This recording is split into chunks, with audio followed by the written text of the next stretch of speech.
Querida asambleísta, qué gusto poder saludarla, bienvenida siempre.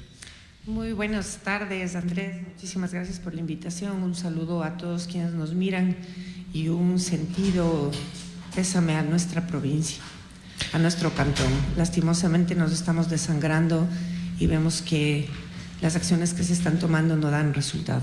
Así que un abrazo fraterno y con la esperanza y con la convicción de que tenemos que sumar esfuerzos desde todos los espacios y levantar realmente un plan de seguridad coordinado, que tenga política pública en seguridad en todos los estamentos y las instancias del Estado.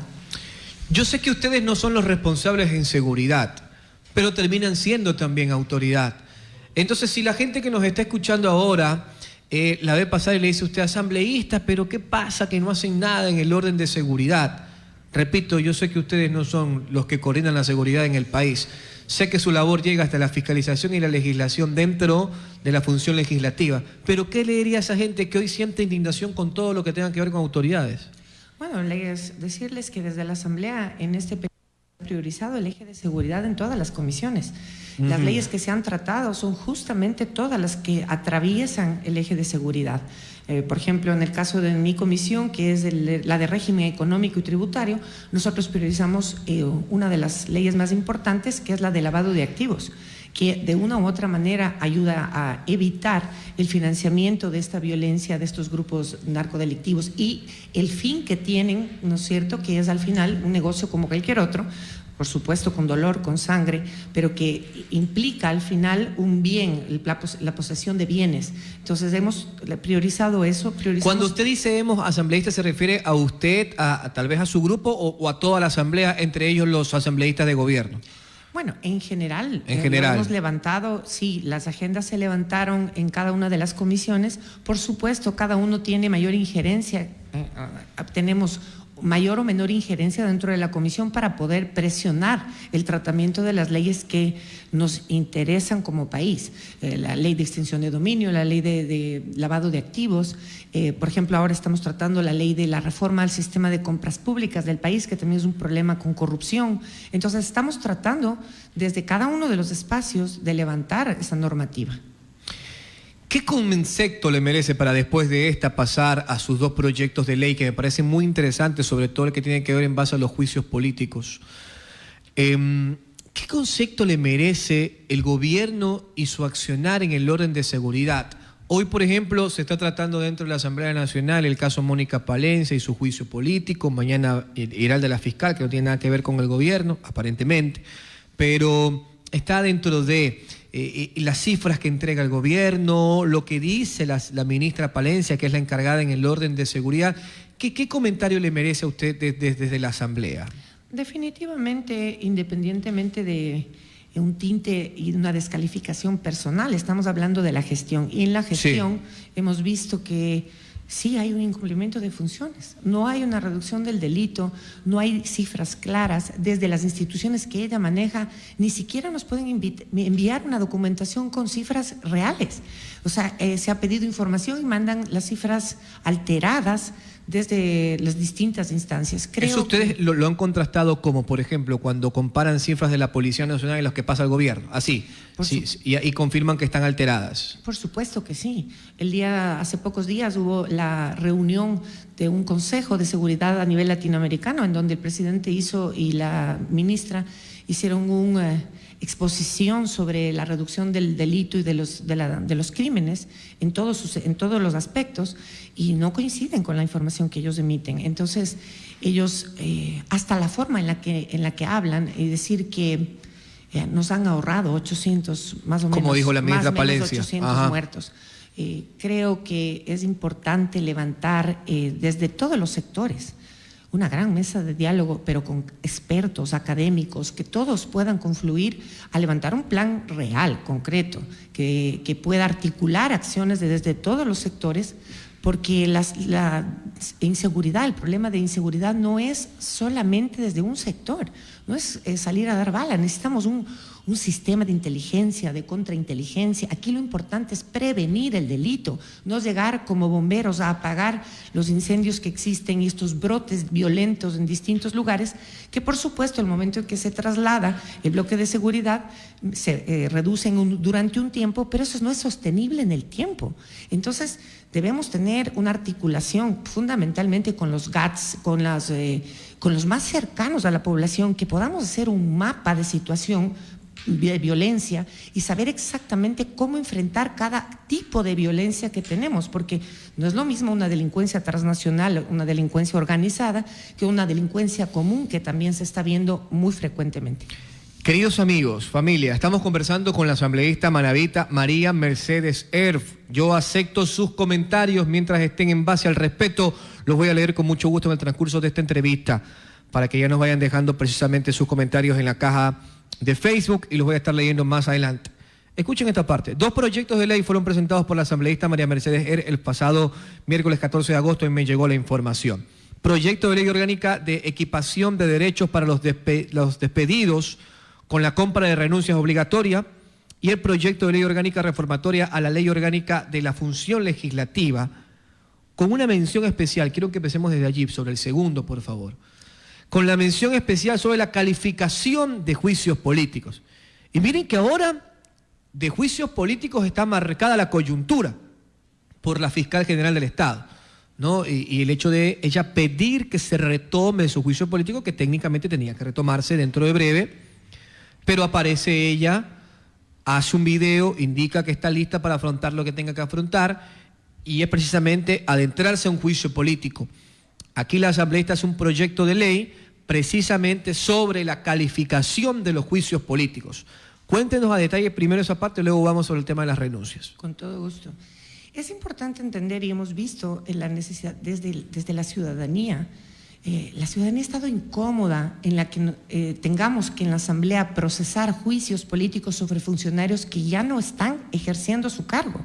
Claro. O sea, acuérdense que hace poco tuvimos que tramitar los juicios políticos de los ministros del presidente Lasso. Ahí estuvo Esteban Bernal, el señor Santos, Alvito, un montón, güey. Exactamente. Entonces, lastimosamente, ¿cuál es el objetivo de un juicio político? Que no participen ellos, pues. Y no, entendámoslo bien. El juicio político tiene que ser oportuno.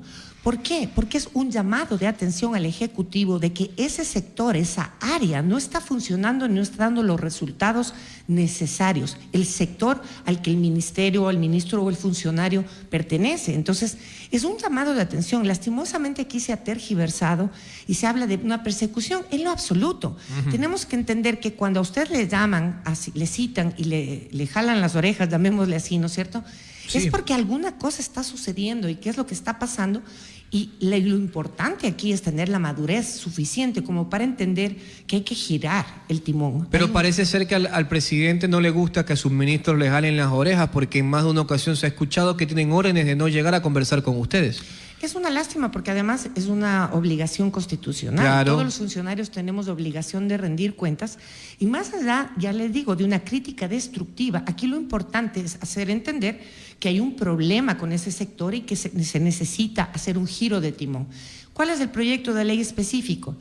El trámite, la ley y la Constitución establece que tenemos que tramitar los juicios políticos en un orden cronológico, como van ingresando. Entra un juicio político, no se puede evacuar un nuevo juicio si no se ha terminado el anterior. Entonces, por eso, muchas veces hace que los juicios políticos sean a destiempo. Casi siempre. Ya.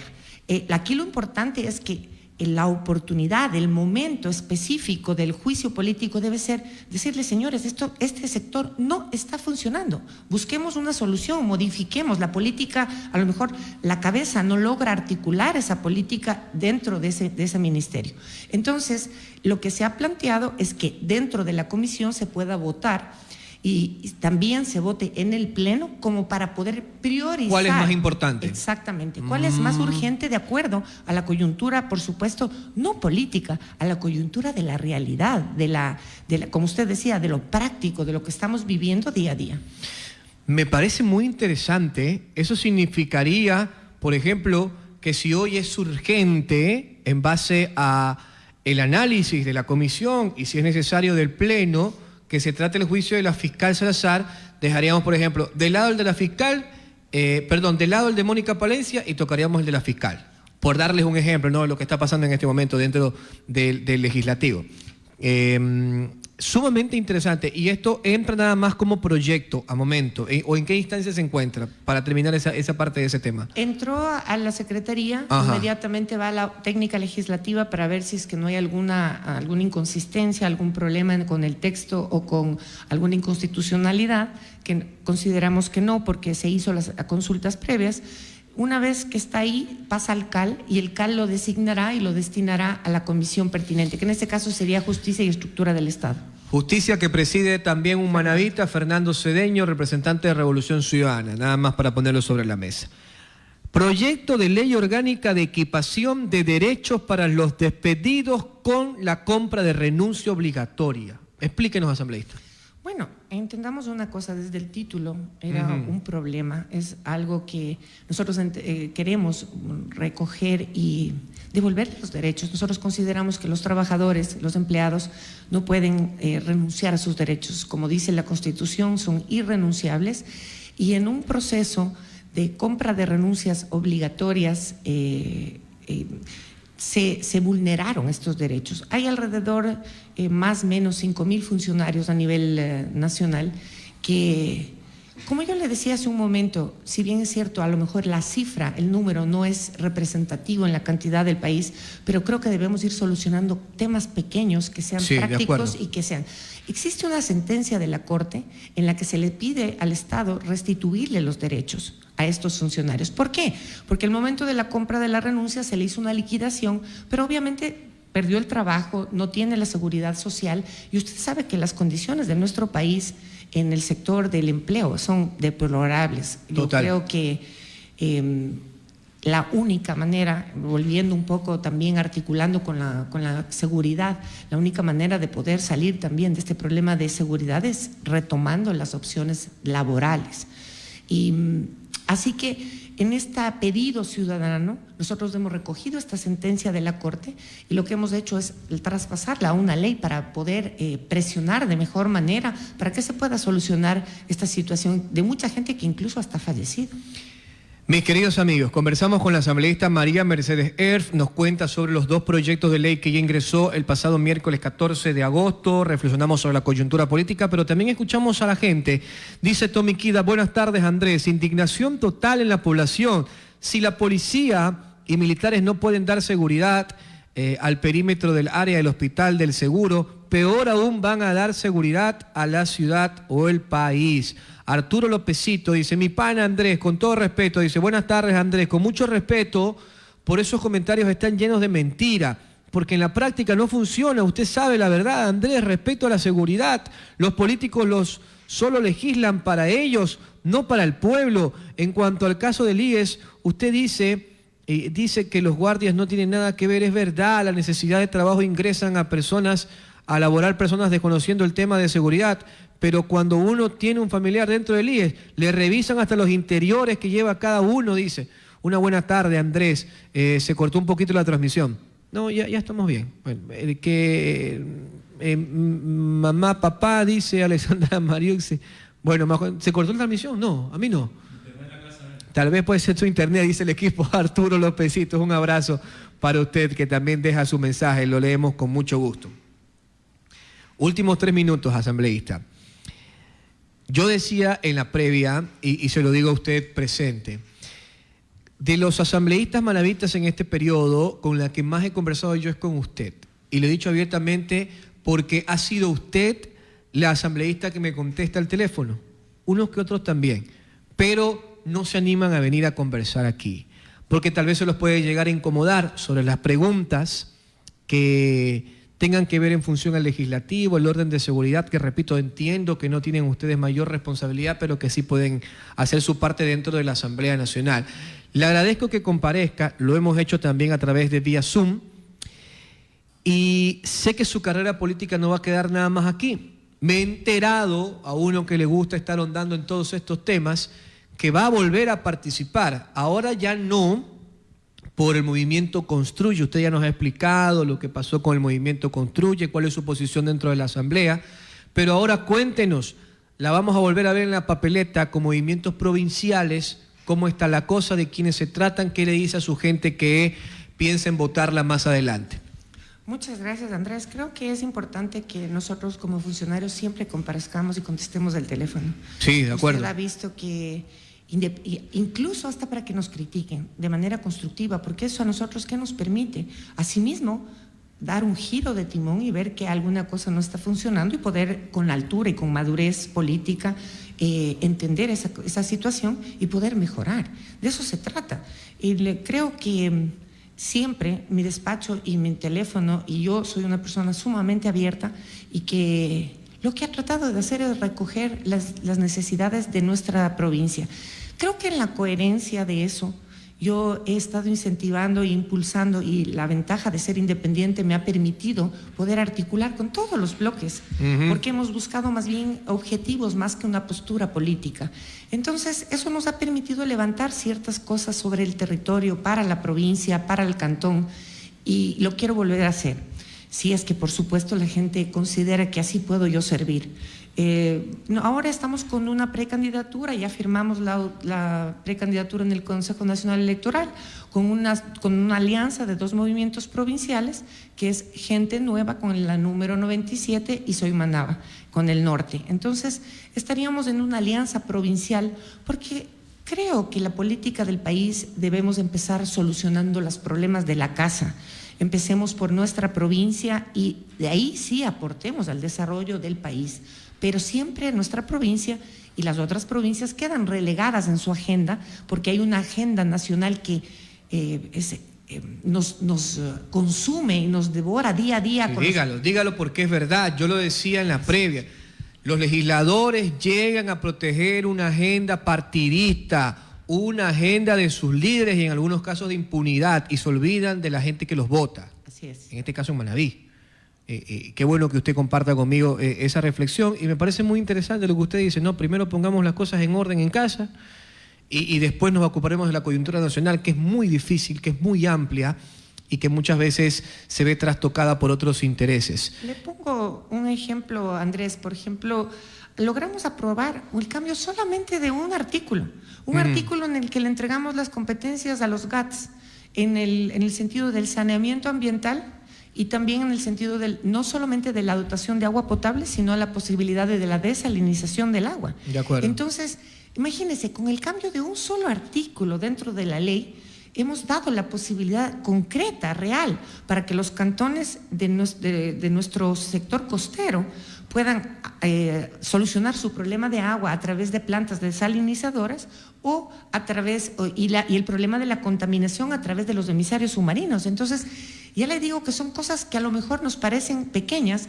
pero que el cambio de una cosa son impresionantemente grandes y en beneficio de la población. Eso también es un aporte para lo que próximamente va a pasar en Manta, y hay que hacer empuje para que así se dé, para que se consiga el recurso, o más bien se traspase el recurso. Eso es una historia larga, pero resumo, se traspase el recurso para que arranque la construcción de las 2 mini plantas desalinizadoras de agua, una en San Lorenzo, otra entre Santa Marianita y San Mateo, y solucionaríamos el problema, en este caso que tiene Manta durante años, de abastecimiento de agua, por lo menos en los sectores más olvidados, que es la zona rural y una parte de Manta Alta como tal. Lo que usted dice es muy significativo, porque todo termina siendo burocracia, todo termina siendo aspectos políticos, y que se hinque sobre estos temas que son importantes es beneficioso para la ciudadanía en general. Asambleísta, se nos ha acabado el tiempo. Muchas gracias por venir, por comparecer en vivo, que siempre es mucho mejor, y muchos éxitos. La esperamos aquí en campaña.